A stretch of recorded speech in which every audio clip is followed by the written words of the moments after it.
And that clearly is everything. Sorry, I'm not sure. You have to leave that in. The green rush is real. From lawmakers and investment bankers to CEOs and investors, we'll look at how people are transforming cannabis from the shadows of the black market into a cash crop that draws in cannapreneurs from Hollywood to Wall Street. Here to help you navigate the business of cannabis, please welcome Louis Goldberg and Ann Donahoe, brought to you by KCSA Strategic Communications. Welcome to another episode of The Green Rush. I'm Ann Donahoe with my co-host Louis Goldberg. While we're usually interviewing CEOs and people related to the business of cannabis, today we're actually taking a bit of a turn and talking about the role of cannabis in culture and film.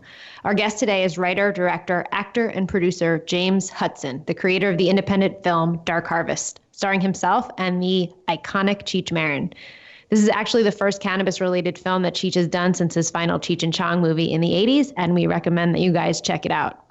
Before we start, just a quick reminder to hit the subscribe button for The Green Rush on iTunes or Stitcher or wherever you get your pods from. And if you leave us a rating, we would be ever so grateful.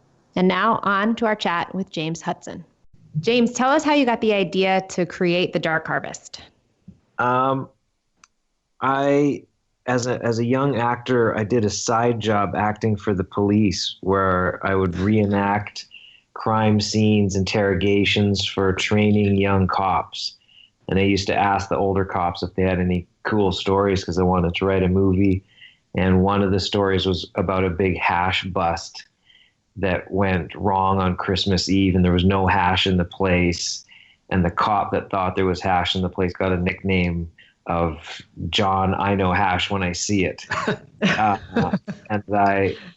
was one of the stories that stuck for me. And the early renditions were of Dark Harvest had a cop that screwed up a bust at the beginning. And then the rest of the movie, he was trying to get rid of that nickname and get his reputation back. So the movie that is now out with Cheech Marin still has traces of that in it, but that was the original impetus. Yeah, your cop is possibly the most unsympathetic person I have ever seen.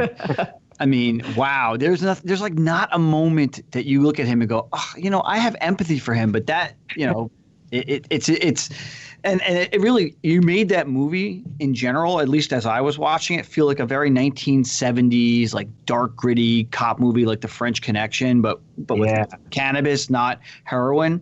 Yeah.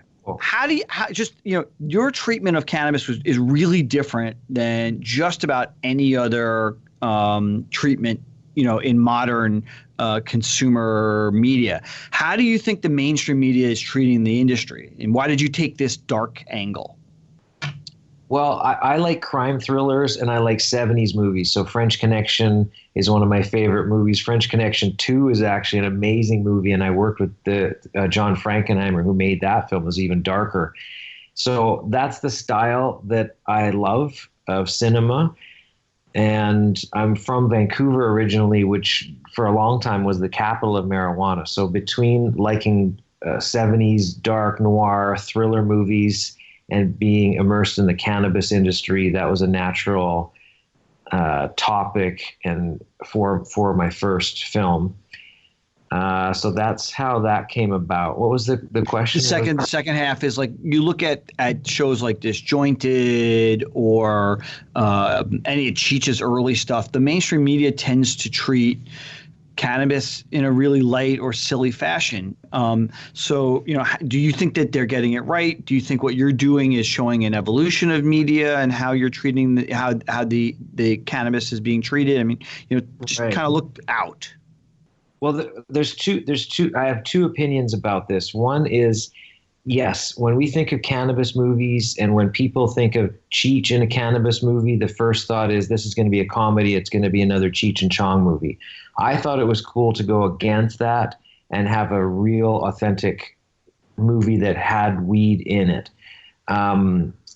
So I thought that was cool to turn the genre up on its head and do something a little different. And yeah, in the media and unfortunately through a lot of movies and TV shows, we associate weed with slapsticky humor and lack of intelligence. And the funny thing is that I've hung out with Cheech a lot, and I've hung out with Cheech and Chong, and both of these guys are some of the most intellectual guys I know. They're super hardworking and they're academic guys.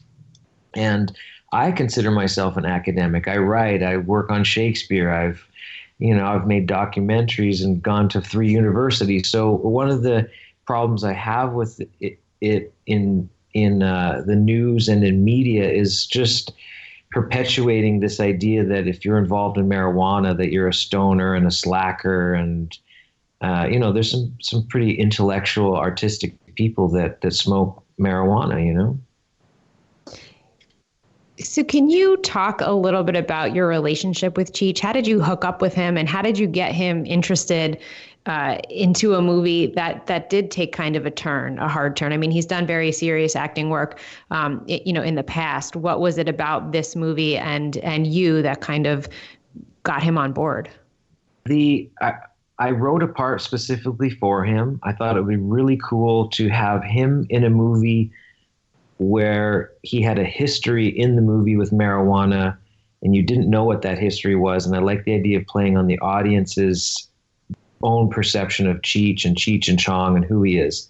So I kind of hijacked the general public's knowledge that Cheech is involved in marijuana in some way. And I hijacked that and made it a more business and crime fashion for Cheech. So I wrote a part for him, specifically for him, and I sent it through my casting director to his agent.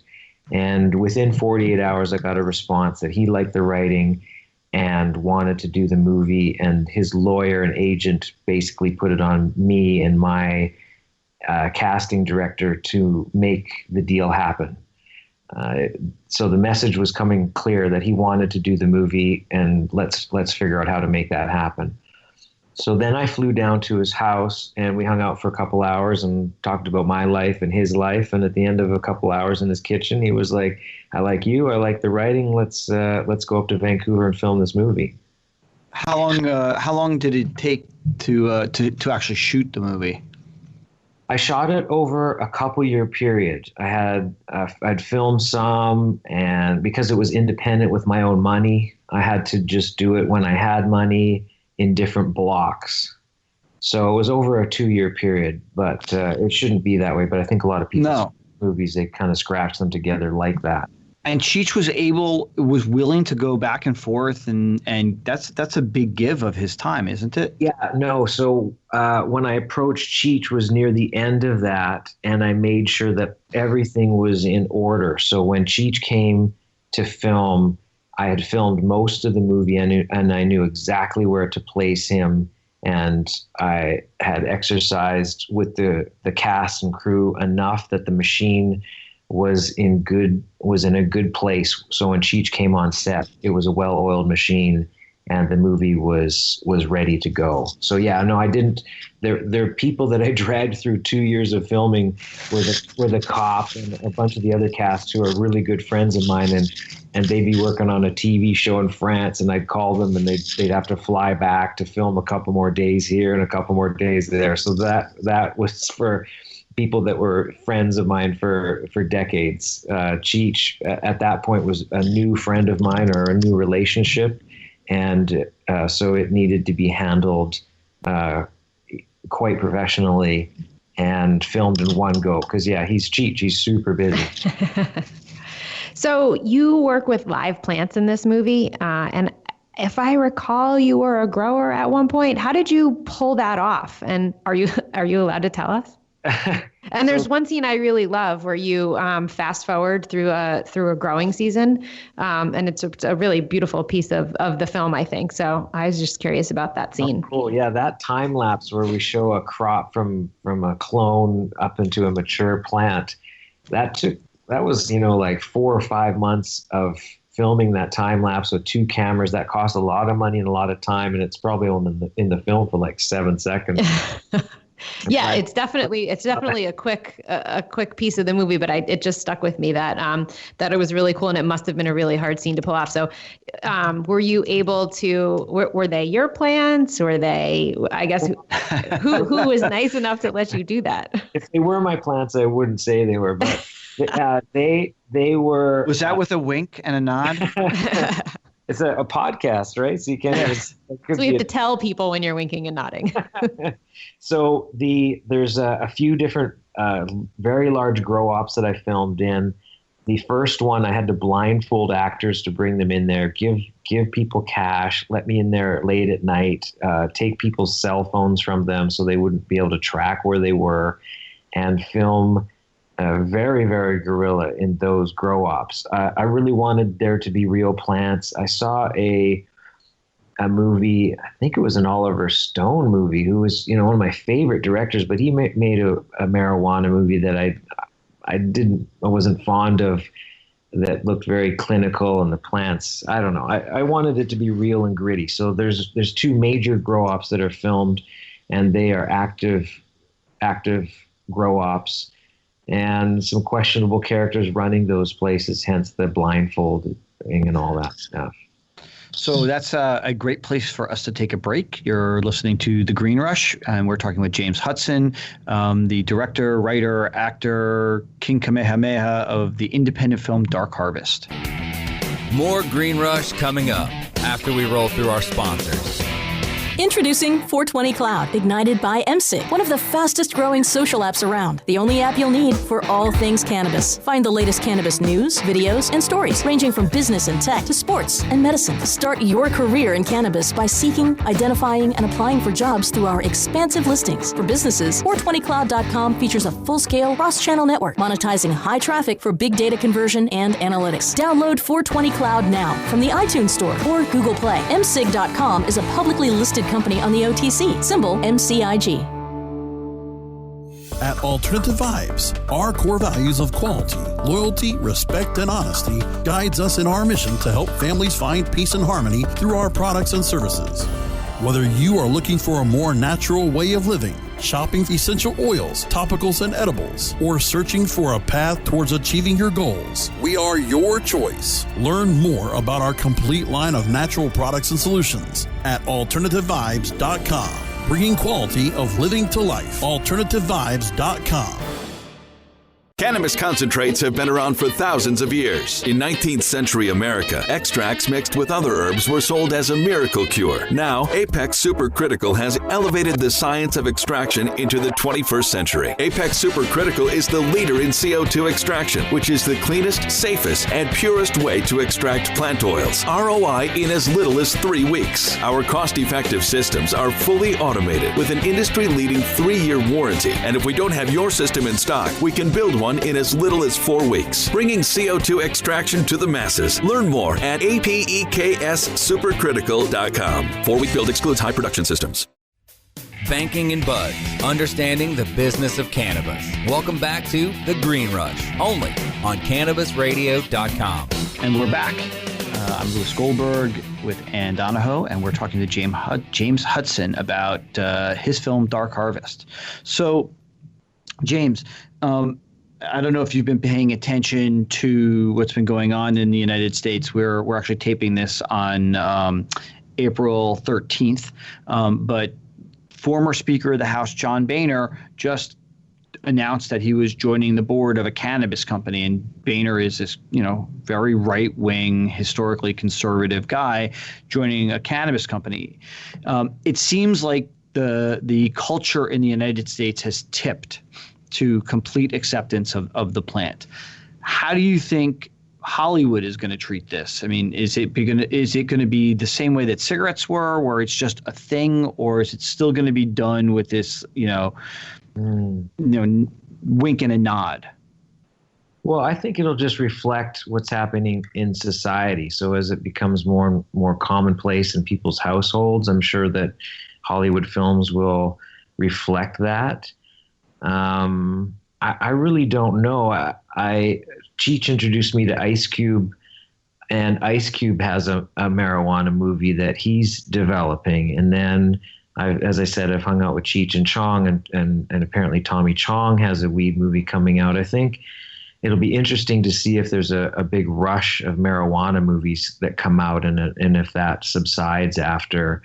So I can't really comment on just random smoking in, people's kitchens and house parties in movies. But it'll be interesting to see if there's a rush of content and if that subsides. And hopefully my film is in there ahead of everybody else, and people will see the authenticity. And my film tracks legalization. The beginning of the movie, pot is illegal. And the movie is about the process of legalization and the dangers of that, and what the cops are doing and everybody's doing to adjust to that. So I'm not too sure. There's just so many products now. There's the hardcore stuff like the dabs and the shatter, and then there's all the medicinal stuff. So it'll be interesting to see how pervasive that is in films.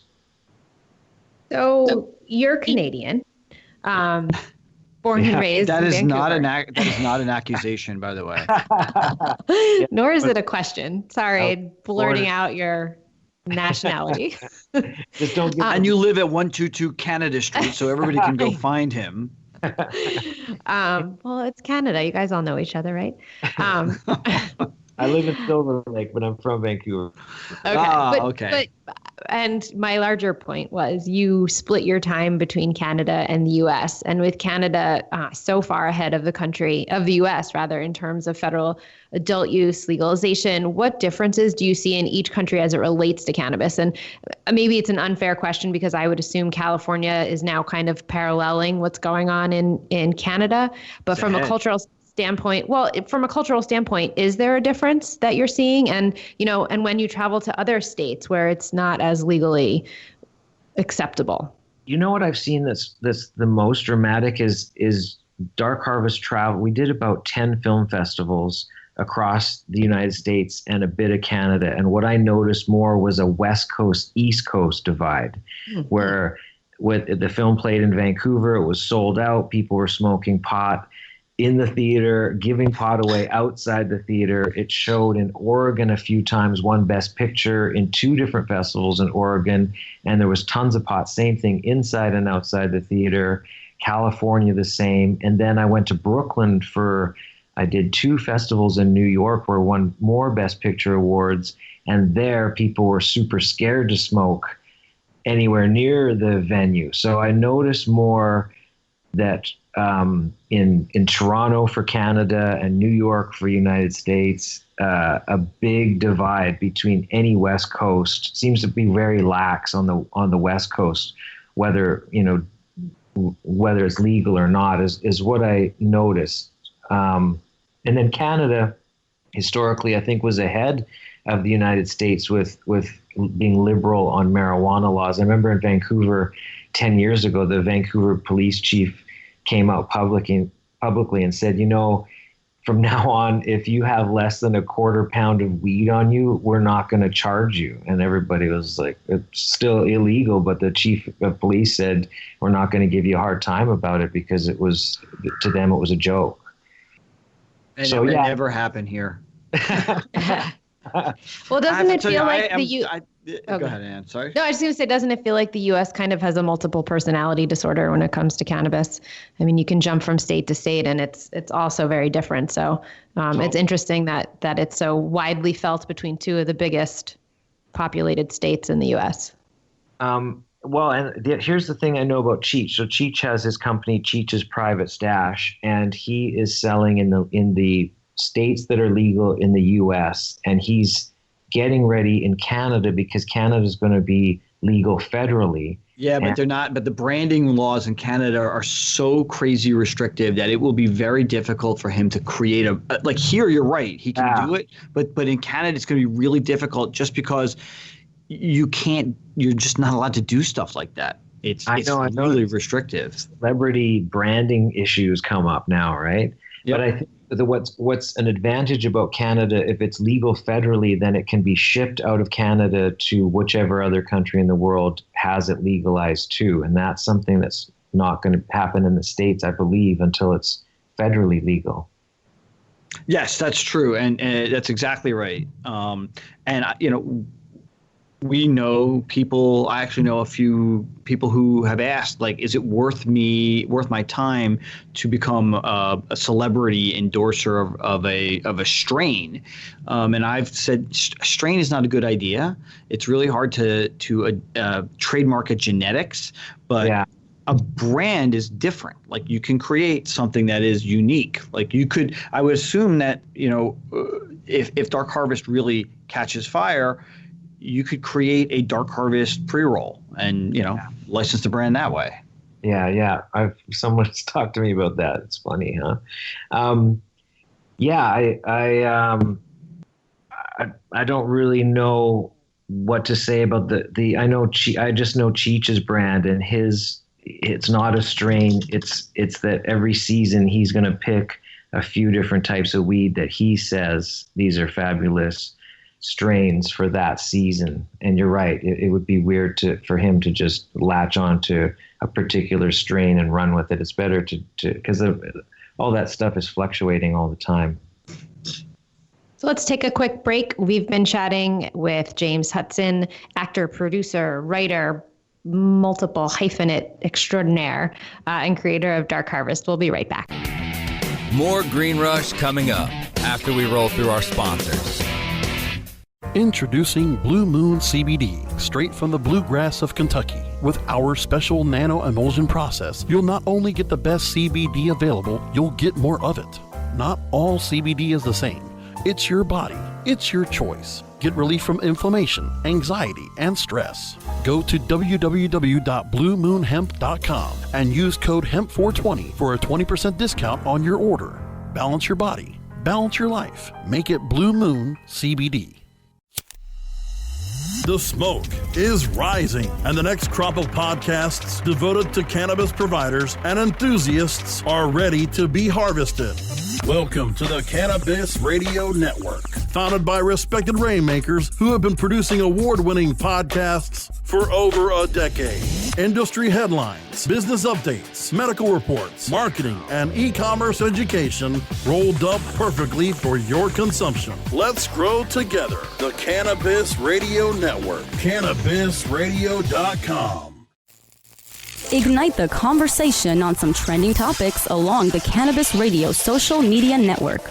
Join our crew of thousands on our Cannabis Radio page on Facebook or at Canna Radio, CANNA Radio on Twitter. Plus, look for our Facebook and Google Plus pages for all of our original programs and connect with Dr. Dina, Kyle Cushman, Dr. Mitch Earlywine, Nurse Heather, Doc Rob, the hosts of Ganjapreneur, and more. Connect with the growing Cannabis Radio social crusade at Canna Radio on Twitter or search for Cannabis Radio on Facebook, Google Plus, and Instagram and grow with us.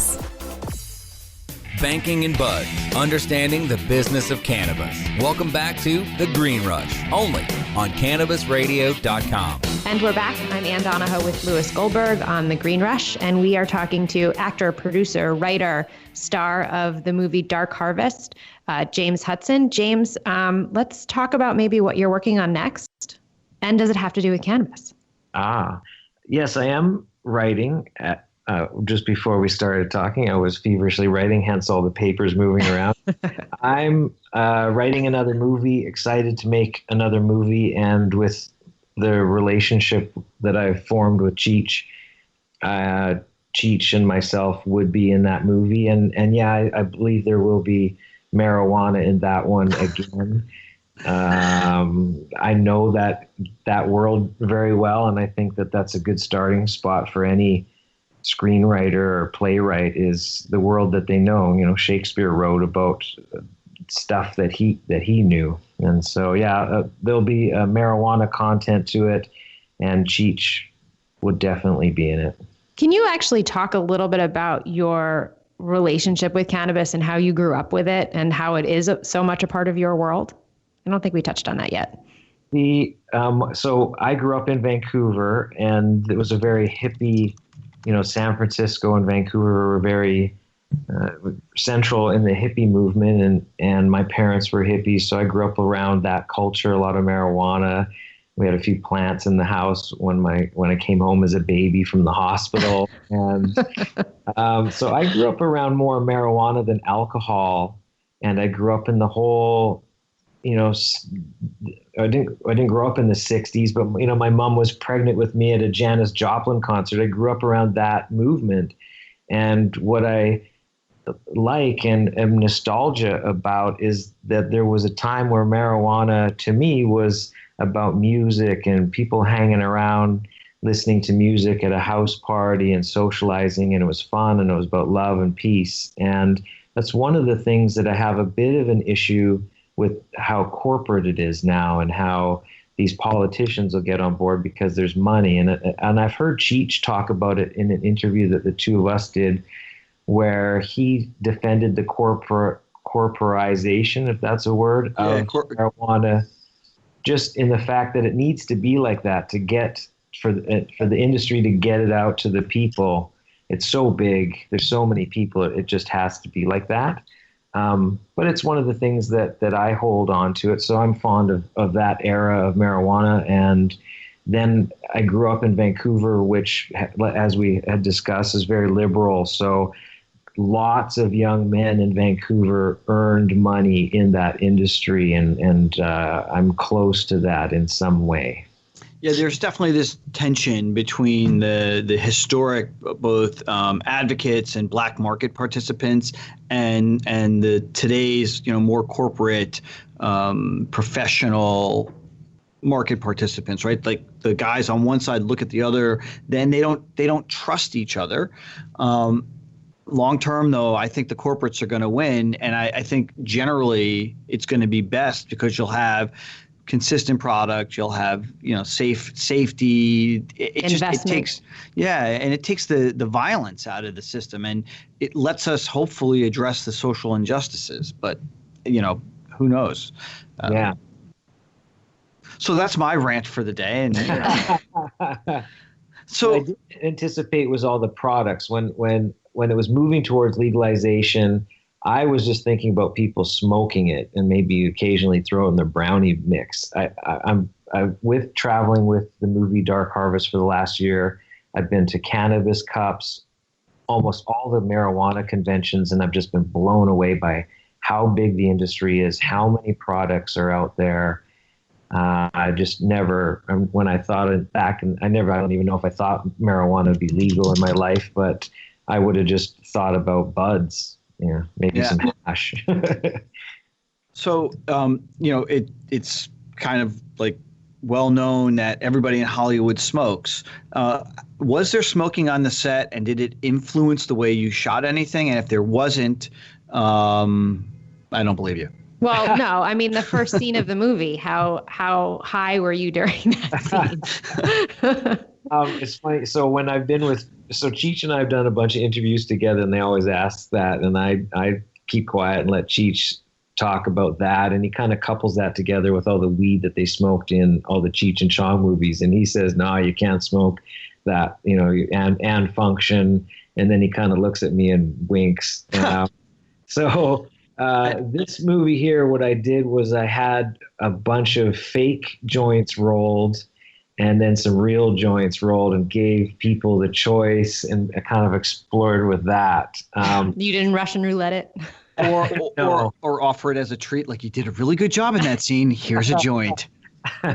No, but it's hard. So I'm the writer, director, and producer of the movie too. So it is tricky. If there's any weed smoking scenes that you see in the movie, they were definitely filmed at the end of the day, the final takes, so that if something like that went on, that we could capture it on film and not have a stunt driving scene right after that or something like that. So yeah, you get creative when you're smoking, and improvisation happens.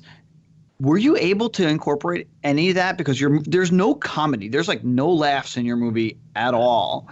So, and I don't mean that negatively. I mean, it's serious. It's intense. It's, dark. It's dark. So, yeah. But you're smoking a joint and you get, you're around creative people. Was there improvising? Yeah, there was a little bit of improvising. Every actor works differently. I had some actors, Hugh Dillon, who's in the new movie Wind River, is a very successful actor. I gave him the script, and then I said, do you want to change anything or improvise? He's like, no, I want to stay word for word. So some people, and Cheech was pretty much like that. He stuck to the script. The cop. I mean, I feel like the actor who played the cop must have been the most. It felt a little bit. It just felt different from the other dialogue. Right. Well, the thing is, I wrote it for him. He was my acting teacher when I was 20 years old, and he's a very dear friend. And I wrote the movie originally for him and myself. So I wrote for him.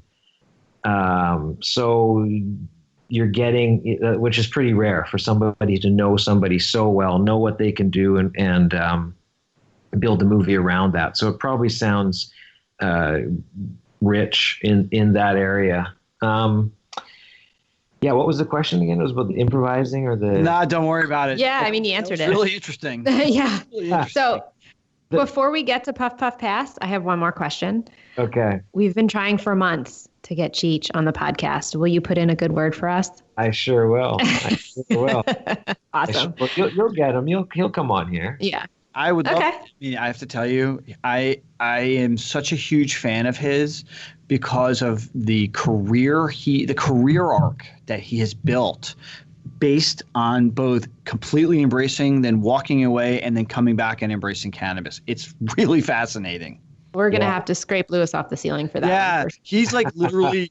Like, he is the big get for me personally because of how important he has been to the cultural conversation around the plant, from marijuana to cannabis, and he has been there the entire way through, and it's really I find it absolutely fascinating. Yeah, he's part of history. He's part of history. He's incredibly intelligent. He's pretty great funny. Actor, great. He's an artist. It's the whole thing. I mean, he's a serious cultural force. Yeah. I flew back. I was in Vancouver. Cheech and Chong performed in Vancouver, so I hung out with them backstage. You can imagine what we got into there. And then the next day, we all flew back to LA, and they were in first class, and I was way at the back. And I bought these really nice handmade kind of vegan chocolates from this restaurant in Vancouver that I like. And so in the middle of the flight, I walked up into the first class, and I went to Cheech is like deep in a book. He's always reading. And I came up to him and I was like, hey, you want one of these? I got these for us or whatever. And he looked at them, the little brownie looking things. He was like, are those straight? And I was like, yeah, they're straight. I'm not bringing weed on the plane. But anyway, he's always reading. He's highly intellectual guy, art collector, great actor. And yeah, it's interesting to see him come back around to the cannabis industry. When I flew down to his house to meet him, I had no idea if he was a smoker or where he was at with marijuana, because he seemed to really want to distance himself. And for understandably, if you're known as Cheech and Chong, and you might want to step away from that and play some other roles. Yeah. I think he was excited to play something serious, a drama. He's good at it. He's really good at it. Yeah. All right, go ahead. So we do a segment every episode called Puff Puff Pass, James, where we ask our guests to give us 2 things that they love about the cannabis industry and 1 thing that they hate. Okay. So puff and pass to you. Okay. Well, I like the creative process as an actor and writer, and I find that marijuana has a good place in that. So I'm quite fond of the creative juices that come from that particular plant. I like the social aspect of it, and I'm hugely into music, and like how my senses are heightened from all that stuff. The negative thing, I might have touched on it earlier, is just some of the stoner cliche of cannabis and the perception in public of what a pot smoker looks like to a lot of people. All right. Well, that was perfect. That was awesome. And this was a really fun conversation. So thank you. Thanks to James Hutson for joining us. You can find his movie Dark Harvest on iTunes, Amazon, and Google Play. And both Ann and I watched it, and it is definitely worth paying attention to. That's I'm sorry, James. I got distracted because I was actually thinking about. I have to tell you, the guy who played the bad cop. Yeah. He was so good because I so hated him.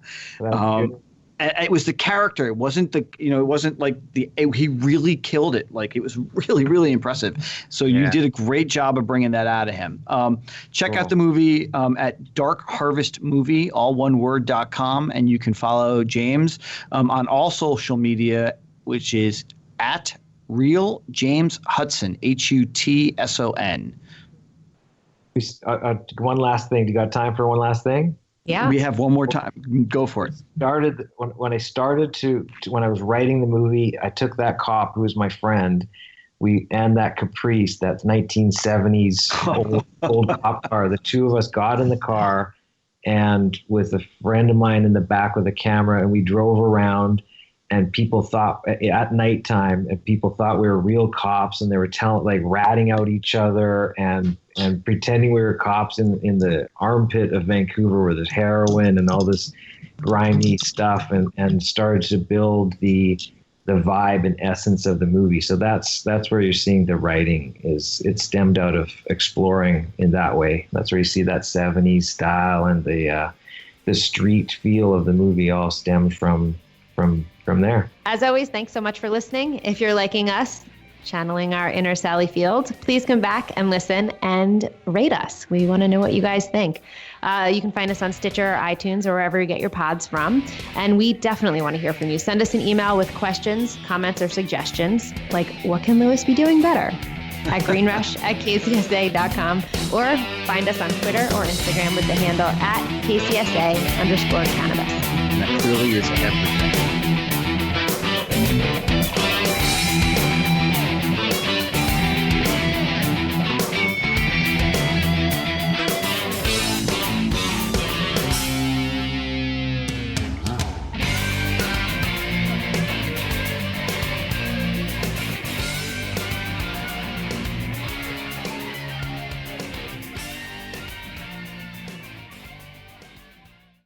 The opinions expressed on this CannabisRadio.com program are those of the guests and hosts and do not necessarily reflect those of the staff and management of CannabisRadio.com. Any rebroadcast or redistribution without proper consent of CannabisRadio.com is prohibited.